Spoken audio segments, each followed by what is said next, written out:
Hello everyone. Happy Tuesday. I think I am maybe a minute early, maybe a minute or two early, so we will just go over a few quick things before I get to the project. So I want to remind you again, I know I've said this a lot of times, but I think that this is going to be such an amazing kit and I don't want you to miss out on it at all. Paper Pumpkin in March, celebrating its 6th birthday. There's going to be 2 stamp sets in the March kit. There will be the one that coordinates with the March kit, and then they're giving us a free stamp set. It's exclusive only for March subscribers. So if you have not subscribed to Paper Pumpkin, I sincerely encourage you to do that for March. And if you get the March kit and you don't really like Paper Pumpkin, that's fine. You can cancel anytime.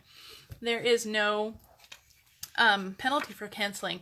So, but it's going to be amazing. It's only $19.95 and you get a free stamp set. So you get 2 stamp sets, an ink spot, and a whole kit to make some cards, I think. I think they're cards. I think I read they were cards. So it's going to be fantastic. So I really encourage you to get the Paper Pumpkin in March. I put a link to subscribe in the video description, and you can also shop for Paper Pumpkin in my online store, which there's also a link to shop in my online store. And in my online store, you can get a prepaid subscription for 1 month, 3 months, 6 months, or 12 months for a whole year. So the shopping for them in my online store is really a great benefit because you can, I forgot to turn off my text again. Oh. But shopping for them in the online store is really a great benefit because you can add other items to your order, and then they qualify for celebration items or they qualify for Stampin' Rewards. So it's really a great way to subscribe to Paper Pumpkin if you want other stuff as well. So, and especially those free celebration items, you definitely want those. And I don't know what I did. I thought I had some catalogs. Hang on one sec. I have one right back here. So don't forget, we are entering our final month of celebration. March is the last month of celebration, which means we only have 1 more month to get these amazing products. So there are a couple that have sold out. You can no longer get the butterfly elements, the foil sheets, or the precious parcel kit, and the ribbon is still not available. I'm hoping it will be back in March, but I don't know. Right now it's not. But there are so many other amazing things. There's this amazing bundle, the incredible embossing folder that we used last week. And then there's even more items from the first release that you can still earn. So there is always, oh man, we are going to get text messages coming through. But so I apologize, guys. I hope they're not too distracting. Hey, Joyce. But there's still a month left. It runs through the end of March. So if you haven't got the celebration items, don't miss out. If you do want to place an order, please go to my website. I have a new host code. So when you order... I'm so sorry, guys. When you order through my host code, I'm going to send you a free roll of ribbon. And your choice, once you place your order, email me. And if your order is over $50 or more, I'm going to send you a free roll of ribbon. Your choice. You can pick any ribbon in the annual catalog or even in the occasions catalog. You can choose a roll of ribbon. The only ones that are excluded are like the ribbon packs. There's a ribbon pack in the occasions catalog, and I think there's 1 or 2 in the annual catalog. So this is only for a single roll of ribbon. But you could choose whatever ribbon you want, and I will get it for you and mail it to you. Okay, and if your order is over $150, don't use the host code because you'll get the Stampin' Rewards. So let me show you what we're making today. And this week I'm doing like a little mini series, an Easter mini series. So I'm doing 3 videos this week. Tomorrow I will be live at 2:30 in the afternoon, and then on Thursday I will be live at 10 a.m. again. But I am showing you 3 different ways to make some Easter treats. So I got these at Target over the weekend, or last week. Was it last week? But I love these little chocolates, and they come in like a little row of 5. So you get 5 chicks and 5 bunnies. But I love them, and so I've been creating little treat packages with them. This is the one we're making today. Isn't that cute? I would love it. So stinking cute. I love it. And then tomorrow, I'm going to show you guys what we're going to make all week. Tomorrow, we're going to make these little Easter egg boxes. And the little candies are in there. Isn't that cute? And then on Thursday, I'm going to show you guys these little boxes. There's a little window sheet right here. And then there's DSP all the way around. So it makes them really cute. And then they just open up in the back so you can get your little candy out. Isn't that adorable? This one I think is my favorite. I love this one. So this one will be Thursday, 10 a.m. And then the Easter egg one, this one will be tomorrow at 2:30 in the afternoon. And I gotta see, let me, hang on one second. I'm gonna see if I can turn my notifications off because we are gonna get a lot of text coming through. So let me, hang on one second, guys. I gotta take you off the holder to do this. Gosh. Hold on, don't look at my desk. Okay, I really should have done this ahead of time. So I apologize. Facebook Live is nothing without some excitement, right? Okay, I think we're back in business. I think I've turned it all off and hopefully we can ignore them now. Okay. Okay, so let's get to this little box. I love this one. This is probably, it's one, I love them all though. I'm just a big fan of them all. So we're only going to make one today. And this one I have on my blog today. If you saw my blog today, this one is on my blog. And I mentioned on my blog that this would be really cute for Easter dinner. And you could put names across here, or you can even maybe die cut an initial, put initials on here. And these would be really cute as little placeholders all along your Easter table. Wouldn't that be adorable? I think that would be so cute. So we're going to start. We're going to make one. And here are, let me get my scoreboard out. Let me move stuff out of the way. My scoreboard. We need this. And we are going to do a little bit of scoring. So these are my measurements. I'm going to put them here so hopefully you can see. And I do have my measurements on my blog. So if you don't catch them here, you can head to my blog and there's a link to my blog in the description. So we're going to start on the 3-inch side. It's a 3x6 piece of paper. We're going to start on the 3-inch side and score at 3/4 of an inch. And then at 2 1/4. Yes, that's correct. I had to double check myself there. And then we're going to turn it, and on the 6-inch side, we're going to score it at 3/4 of an inch, 1 3/4. And then you'll see that this 2 1/2 is in parentheses, and that is because we are only scoring, so 2 1/2, I'm only scoring down to that score line, and then I'm going to flip it over just like this, and then I'm only going to score down to that score line. So the 2 1/2-inch line, hopefully we can see this, the 2 1/2-inch line does not go all the way across. It only goes up to those score lines, those horizontal score lines. Does that make sense? I hope you guys can see that. So that is all of our scoring for our little box. Okay. I'm going to put that down, and then we're going to do, let's burnish it first. Let's fold on all these score lines. I'm going to use my bone folder. When you're making boxes, always use your bone folder. You'll get the crispest lines. Is that a word? Now, we're not going to worry about folding on these little half lines that we did over here. We're not going to worry about that at all. Okay, now I gotta use my brain and think here. We're going to take out, we're going to cut this entire piece, and we're going to do this on both sides. If you have longer scissors or you want to do this on your paper cutter, that's also a great option. We're going to cut all the way down to the first full score line. And then we're going to cut along that half score line that we did. So we have like a little panel here. Does that make sense? And I'm going to notch that in just a little bit. Boxes, I think, go together when you just make little notches. And then on this one, I'm going to cut up that score line, and then I'm going to notch in on that one. So you have a notch on this little corner, and you have a notch on this one. And then we're going to do the same exact thing to this one.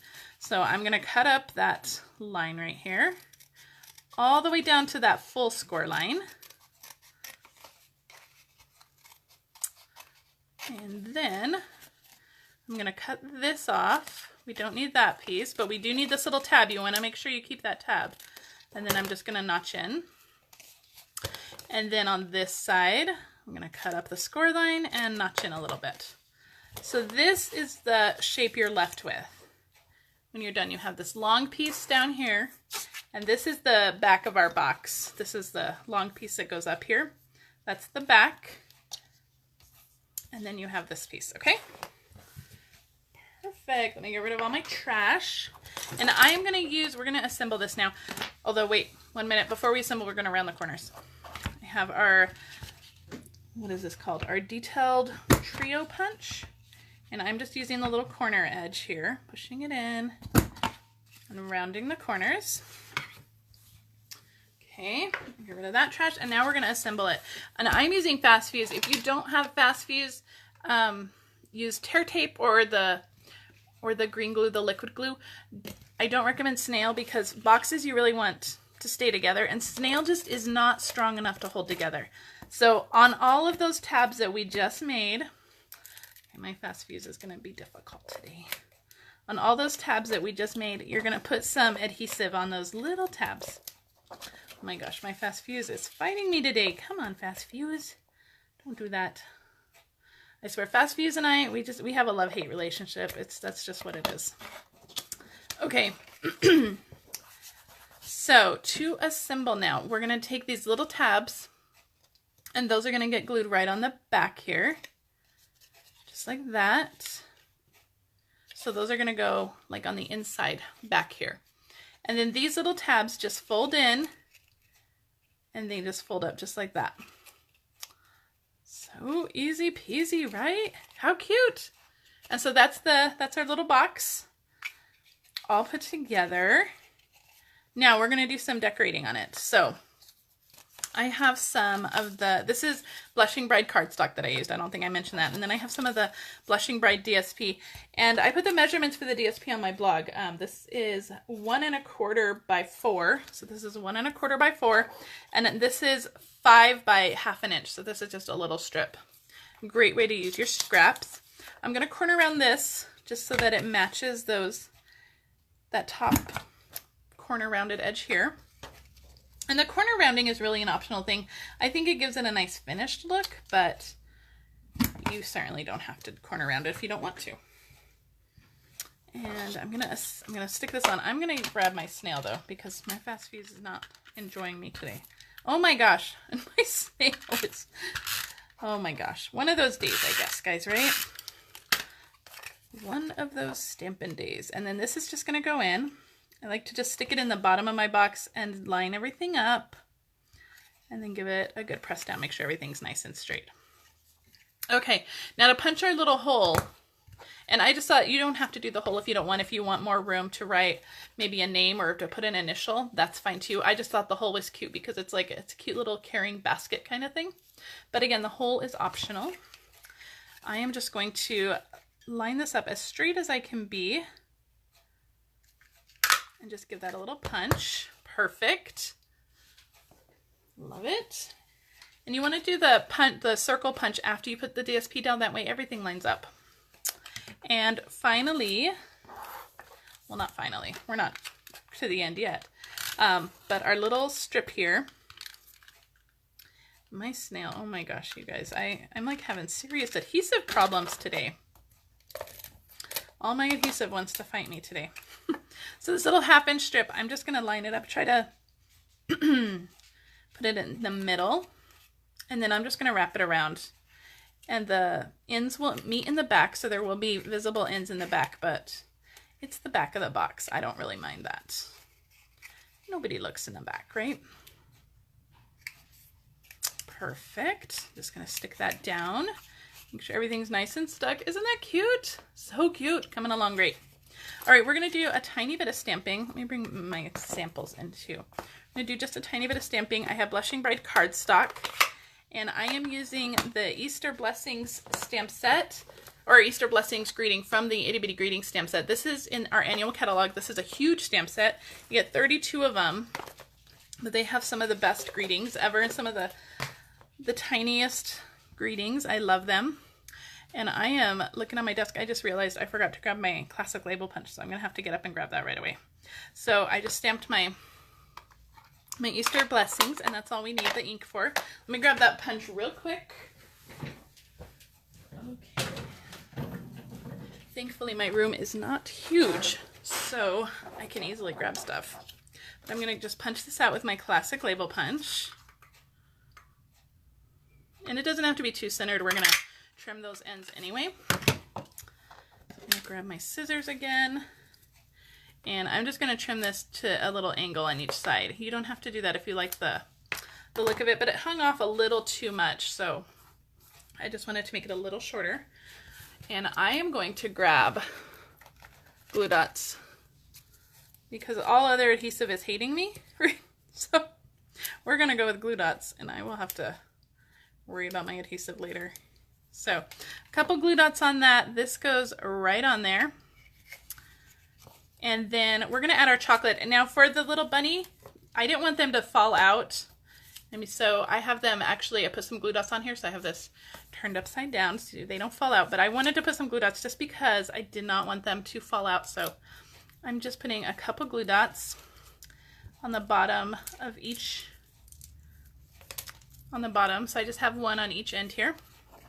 And then you just stick your little bunny or chicken, whichever one you want to do. And you just stick them in, and then they'll stay in there. They won't fall out. And then finally, our final touch, and I've already done this one.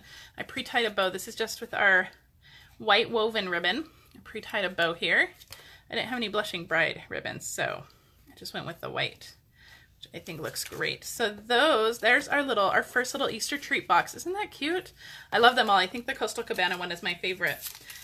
I used, on the So Saffron one, I used the same DSP pack, this Subtles DSP pack, and then this DSP is actually from the, what is it called? It's from the Sweet, How Sweet It Is. So it's this paper. So it's this is the other side, the purple spots. So, but that's where this DSP for the Coastal Cabana one came from. And then I used that Coastal Cabana and Granny Apple Green striped ribbon, or not striped, double-sided. It's Granny Apple Green on one side and Coastal Cabana on the other. It's pretty cool. And you can get this ribbon free. Place a $50 order in my online store, and you can choose that as one of your free ribbons. So that is it for today, guys. That is our Easter treat box for today. I'll be back tomorrow with Easter treat box number 2 at 2:30 in the afternoon. Yes, I had to check my schedule. I wrote it all down. So join me tomorrow. I will get my adhesive fixed so it won't give me problems tomorrow. But join me tomorrow, and tomorrow we're going to make these cute little egg-shaped boxes. Ah, so cute. So I hope to see you guys tomorrow. Until then, have a great day. If you have questions, please leave them in the comments, and have a wonderful day. Bye.